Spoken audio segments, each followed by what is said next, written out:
Welcome back to my channel. This is going to be a 30,000 mile review on my 21 Ram 2500.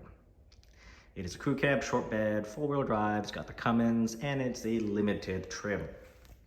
So bottom line up front, no issues to date, none, zero. No issues with the engine, no issues with the transmission, no issues with the driveline, no issues with the emission systems, no issues at all whatsoever. No issues with the infotainment system, no issues with Uconnect, none, zero, zip, nada. No issues. No major issues, okay? Are there little issues? No, sometimes like I may hit like a rattling inside, but I mean, that's gonna happen like over time, like things just kind of like rattle, they settle, right? Especially when you're going over like hard bumps or like whatever, right? It just happens. That's kind of normal, right? But other than that, like no issues to report, none, zero. So that's it for the vehicle. So if you're good with that, bottom line up front, no issues, then you can like click off this video. Now I'm gonna go kind of like on a rant. So, I'm just gonna talk. I'm gonna show you the mileage too real quick, because sometimes, I don't know why people do this. But I guess people need to see the mileage, otherwise they may not believe it. But you go, 29,627 miles. So really not like a true 30,000 mile review, but it's close enough because I'm about to do a cross-country trip, and yeah. So before I go on this trip, I did change the oil. I'm still using Chevron Delo 680F. I changed that oil. I sent it out to Blackstone Labs to get another analysis done, so I should get that in the next week or so, and I'll report back on that. I'm changing the oil a little bit early because I changed that oil out at around I think 19,500 some miles or something along those lines. So basically 10,000 miles on that oil.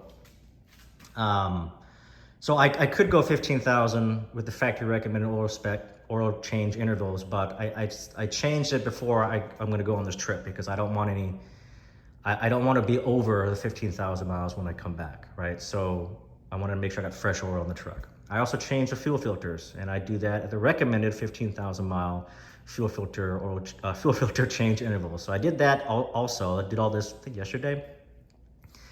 So I got that done. I got my tires balanced and rotated. Yeah. So, I changed my air filter out too. So I did a whole bunch of maintenance stuff right before I go on this trip. And something I'm going to do on this trip, I'm going to go to PowerTech in Idaho Falls. I think it's PowerTech, like PowerTech and Power Lab, something like that. They were recommended by Titan Fuel Tanks. They're one of their outsourced installers that installs their tanks. I'm going to get a 52-gallon fuel tank installed on my truck. So when I get there, I'm going to ask them if they will let me film the install. So we'll see what happens. So I'm really excited to get a 52-gallon fuel tank installed on my truck. While I'm there, I might also get a Banks Monster Ram intake horn and heater grid delete installed as well. I might. I haven't decided on that yet because me personally, I like the factory look of the engine. I think it's clean. It looks good. It's clean. I like that. But I know that the Banks Monster Ram intake, we've all seen the video. Like each person in each truck is different in how they drive their truck, particularly, right? I know that intake system will be very beneficial for me. However, I like the OEM look, and I don't know. I haven't decided yet, but if I do, I'm hoping that PowerTech will also let me film that, because that'd be great. That would be a great install video. I could do it myself. Back in the day, I used to do all this stuff myself, but I don't have the energy anymore to do that. I don't have the energy to spend 2 days or an entire day tearing apart the fuel system to put in, to get rid of the heater grid plate, as well as install a new intake horn. So I just don't have the the energy. I have the time, I don't have the energy to do it. I could do the fuel tank. Again, I don't have the energy. I remember my 99 Dodge, my first Cummins diesel, when I installed the Air Dog, I had to drop the tank. I did it right in the parking lot at the apartment complex at Lawton, Oklahoma, and that was a pain, but I did it. But anyways, I'm hoping that, again, PowerTech, they will let me do a video. So we'll see. And if they don't let me do an install video, if they don't let me in the shop and, you know, film them, then I will do an after review of the install and talk about the review and if there's any difference, particularly with the banks. But we'll see. But yeah, so other than that, really no issues again with the truck. And I'm very happy with this truck. I mean, I really think this is gonna be my last truck.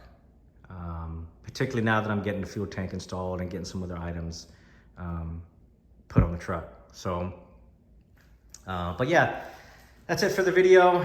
And stay tuned for the Titan fuel tank and maybe Banks intake horn install video. I'm, you know, again, if they let me film, that would be great. If not, I'll just do a review afterwards, you know. But yeah, so in summary, one more time, no issues with the truck, none, zip, nada.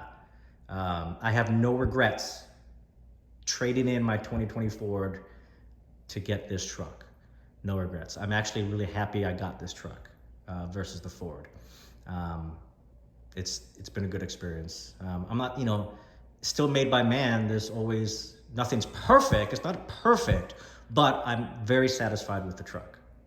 Okay, I'm very satisfied. So gonna shut her down there, and we will see you guys in the next video. Look out for that Titan fuel tank and Banks Monster Ram intake video. I'm really hoping they let me film that, but again, we'll see what happens. So we'll see you in the next video.